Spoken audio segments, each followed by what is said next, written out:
Hello बच्चों। Mega mind academy में आपका स्वागत है। आज हम लोग समझने वाले हैं छत्तीसगढ़ की भूगर्भिक संरचना।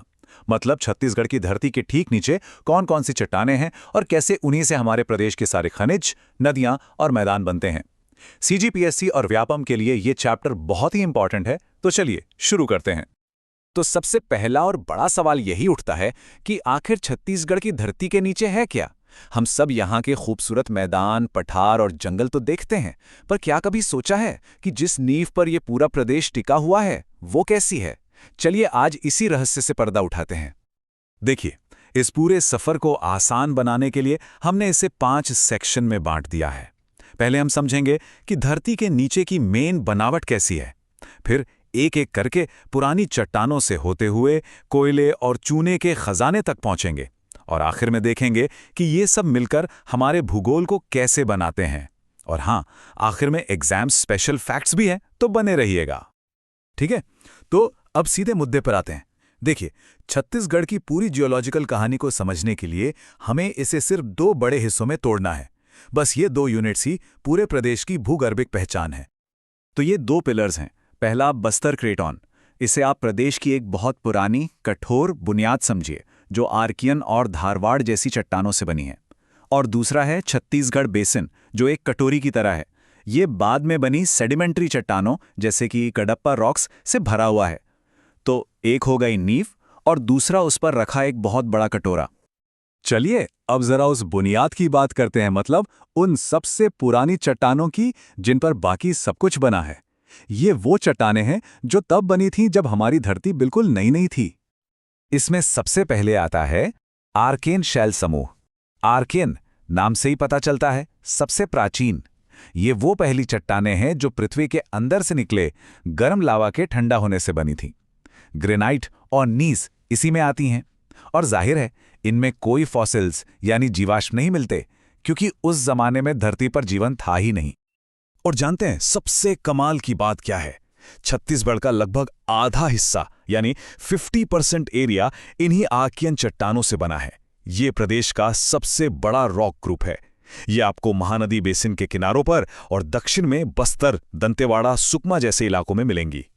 अच्छा, अब सोचिए, जब लाखों सालों तक इन पुरानी आर्कियन चट्टानों पर हवा पानी पड़ा तो वो टूटने लगीं और उनके टूटे हुए हिस्से जमने से एक नई लेयर बन गई। बस इसी को हम धारवाड़ क्रम की चट्टानें कहते हैं। और ये इकोनॉमी के हिसाब से सबसे ज्यादा इंपॉर्टेंट है। क्यों?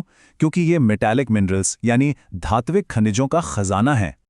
तो एक बात दिमाग में बैठा लीजिए, जब भी धारवाड़ का नाम आए तो सीधे सोचिए खजाना।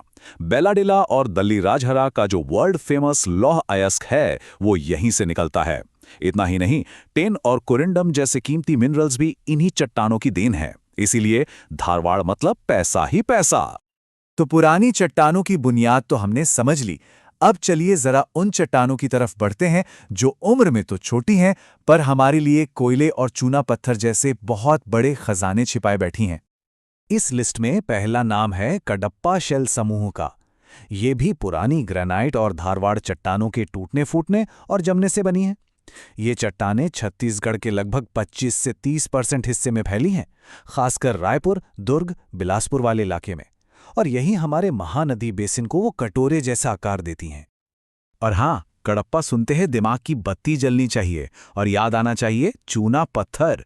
रायपुर, दुर्ग, बिलासपुर बेल्ट में जो इतने सारे सीमेंट प्लांट्स हैं ना, उनकी जान यही कडप्पा चट्टानें हैं। इन्हीं से हमें चूना पत्थर, डोलोमाइट और बलुआ पत्थर मिलता है। तो अगर धारवाड़ लोहे के लिए है तो कडप्पा सीमेंट इंडस्ट्री की बैकबोन है। अब आते हैं गोंडवाना क्रम पर। सोचिए, एक जमाना था जब दुनिया के सारे महाद्वीप एक साथ जुड़े थे, जिसे पेंजिया कहते थे। उस वक्त के जो घने जंगल और जीव जंतु जमीन में दब गए, वो लाखों साल बाद प्रेशर और गर्मी से कोयले में बदल गए। बस यही है गोंडवाना चट्टानें, और इसीलिए इनमें फॉसिल्स भी मिलते हैं। छत्तीसगढ़ का करीब 17% हिस्सा इन गोंडवाना चट्टानों से ढका है, जो आपको मेनली सरगुजा, कोरिया और कोरबा जैसे उत्तरी इलाकों में मिलेंगी। और एक इंटरेस्टिंग फैक्ट ये है कि छत्तीसगढ़ में आपको अपर और लोअर गोंडवाना रॉक्स तो मिलेंगी, पर मिडिल गोंडवाना यहां नहीं पाई जाती। और हाँ, नोट्स के लिए आप डिस्क्रिप्शन में दिए गए व्हाट्सएप ग्रुप को ज्वाइन कर सकते हैं।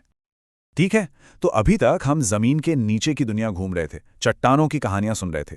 पर अब हम इन सब डॉट्स को कनेक्ट करेंगे और देखेंगे कि ये जमीन के नीचे की अदृश्य दुनिया हमारी जमीन के ऊपर की असली दुनिया को कैसे बनाती है। ये कहावत यहाँ एकदम फिट बैठती है। नीचे की चट्टानें ऊपर की दुनिया तय करती हैं। इसका सीधा सा मतलब ये है कि किसी भी जगह पर कौन सा खनिज मिलेगा, जमीन कैसी होगी, मिट्टी कौन सी होगी और नदियां किधर बहेंगी, ये सब कुछ इस बात पर डिपेंड करता है कि उसके नीचे कौन सी चट्टान है। और ये कनेक्शन एकदम क्रिस्टल क्लियर है। जहां धारवाड़ है वहां बस्तर दंतेवाड़ा में लोहा है, जहां गोंडवाना है वहां सरगुजा कोरबा में कोयला है, जहां कडप्पा है वहां रायपुर दुर्ग में चूना पत्थर है, और जहां दक्कन ट्रैप है वहां मैनपाट में बॉक्साइट है। मतलब जियोलॉजी ही मिनरल्स का एड्रेस तय करती है। और सिर्फ खनिज ही नहीं, जमीन का पूरा नक्शा भी इन्हीं चट्टानों ने बनाया है। जो नरम कडप्पा चट्टानें थीं, उन्हें काटकर महानदी ने छत्तीसगढ़ के मैदान बना दिए। जो कठोर आर्कियन चट्टानें थीं, वो बस्तर का उबड़ खाबड़ पठार बन गईं। और जो लावा से बनी दक्कन ट्रैप की चट्टानें थीं, उन्होंने जशपुर सामरी के ऊंचे ऊंचे पाट प्रदेश बना दिए। चलिए, अब आ गए हैं हम अपने सबसे जरूरी सेक्शन पर। ये एक रैपिड फायर रिवीजन है, खास एग्जाम के लिए। इन पॉइंट्स को तो बस रट लीजिए, यहां से सवाल पक्का आता है। छत्तीसगढ़ की चट्टानों को उनके बनने के क्रम में याद रखने की ये एक सुपर ट्रिक है। आधा कवि गोद में, आ से आर्कियन, धा से धारवाड़, क से कडप्पा, वी से विंध्यन, गो से गोंडवाना और दा से दक्कन टैप। ये सबसे पुराने से सबसे नए तक का परफेक्ट ऑर्डर है। अब अगर एरिया की बात करें तो बस ये 3 नंबर याद रख लीजिए। सबसे बड़ा आर्कियन 50%, उसके बाद कडप्पा लगभग 28% और फिर गोंडवाना 17%। ये टॉप 3 हैं। और आखिर में ये हैं 5 गोल्डन पॉइंट्स। सवाल आएगा सबसे ज्यादा एरिया किसका? जवाब आर्कियन। सबसे पुरानी चट्टान? जवाब आर्कियन। धात्विक खनिजों के लिए सबसे जरूरी? जवाब धारवाड़। कोयले का मेन सोर्स? जवाब गोंडवाना। और चूना पत्थर का मेन सोर्स? जवाब कडप्पा। बस इतना काफी है। तो आज की इस पूरी बातचीत के बाद एक सवाल मैं आप सबके लिए छोड़कर जा रहा हूं। अगर आपको छत्तीसगढ़ की कोई एक भूवैज्ञानिक चीज बदलने का मौका मिले तो वो क्या होगी और क्यों? थोड़ा सोचिएगा जरूर।